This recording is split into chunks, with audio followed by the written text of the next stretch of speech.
Hey everyone, so before we get started today, I wanted to do a quick demonstration with this balloon, this lovely little balloon, about why diaphragmatic breathing is so important and what it kind of looks like from the inside, like what's it doing to your inside systems. Because it can be kind of a vague concept, but it's really important.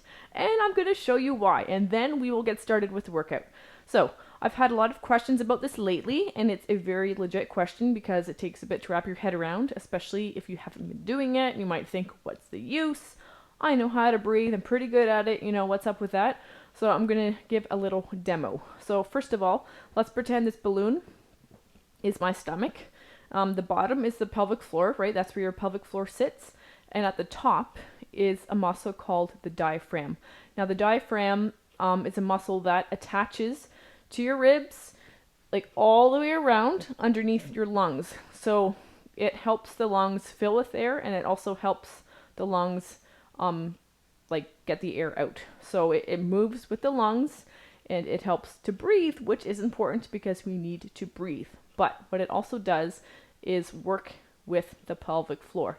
So when the diaphragm is kind of like tightening, then it allows the pelvic floor to also move down and relax. And when the pelvic floor is relaxed, then tightening and lifting, then the diaphragm is chilling and it's getting the air out. So we really need these two systems to be in sync with each other. So I'm going to get a bit closer and I'm going to show you. So now I'm going to breathe in and out and watch the bottom. So watch my pelvic floor. So when I take a nice deep breath in, and then exhale, and then in, out, in, and out. See how when the diaphragm presses down, then the pelvic floor is able to release, and then when the pelvic floor lifts back up to do its thing, then the diaphragm can take its turn to release.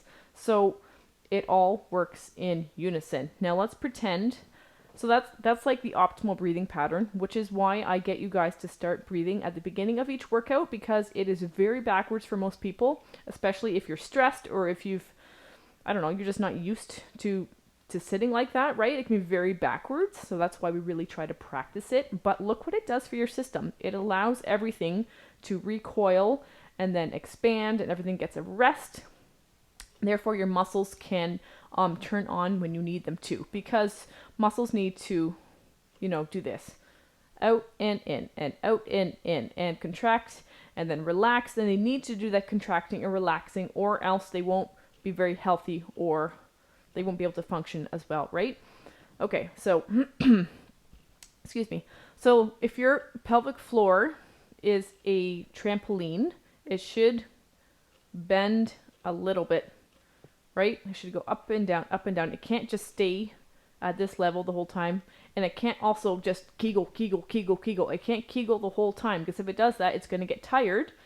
And, that's when sometimes people get prolapse or leaking or something like that. Just because the pelvic floor gets tired, it needs to be able to relax to absorb some of whatever you're throwing at it, whether that's a jump or a sneeze, and then recoil. Would you rather jump on concrete or a slightly springy surface?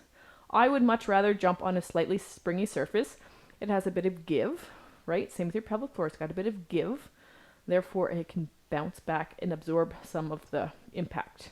Okay, so now I'm going to suck in my stomach. So watch the balloon again. Move a bit closer yet. Okay, so obviously this is not my stomach. It's not to scale. Oh, make sure it's pointing down. There we go. Okay, so watch the bottom. And watch the top. And watch the sides. Oh, I'm sucking in my stomach. Look what's happening. So not only do I have pressure down on the pelvic floor, I also have my diaphragm is also getting kind of squished up top.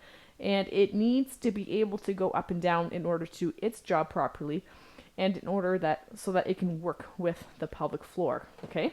So just sucking in your abs puts a lot of pressure down and a lot of pressure up. And then you might get into funny breathing patterns, and that can just start a whole vicious cycle. Okay, so now let's pretend that you have a really, really, really tight back muscles, or really tight side muscles, or you're always trying to suck in your stomach and hold everything up. Well, here, actually, everyone take your fist and just squeeze it. And I'm going to start the time, and we're going to hold it for a minute. Squeeze your hand literally as tight as you can. We're going to do this for a minute. And I want you just to really tune into what your muscles in your hand are doing. Are they starting to give out? Are they happy? Are they starting to hurt? Do you have to keep reminding yourself to give it a squeeze because your hand wants to release? My hand wants to just release. But, you know, the point of this is to try it for a minute. So let's try it for a minute. And then I will show you. But keep in mind that the pelvic floor muscles are like muscles everywhere else in your body. Actually, while y'all are squeezing your hands half to death, I'm going to grab some water. We have 15 seconds left. Squeeze, squeeze, squeeze. Come on, harder, harder. Harder yet, harder yet. Don't let it drop. I'm going to move this thing over here. Look at that. Organizational tasks. 3, 2, and 1. Release. Ow. So your hand probably has a bit of a cramp in it. Well, it's kind of the same thing with the pelvic floor. If you're always trying to lift it, it's not getting much of a break.